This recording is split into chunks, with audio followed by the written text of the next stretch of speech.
ইরানের সবচেয়ে বড় গ্যাস ক্ষেত্রে আগুন জ্বলছে এখন।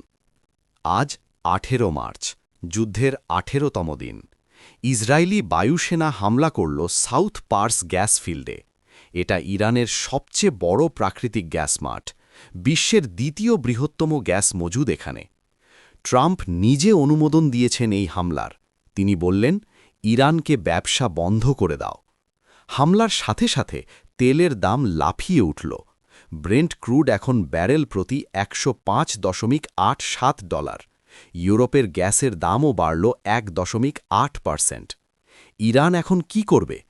আগেই হুমকি দিয়েছিল যে হামলা চললে তেলের দাম $200 হবে। স্ট্রেট অফ হরমুজ এখনও বন্ধ। বাংলাদেশে তেল আসে এই পথেই।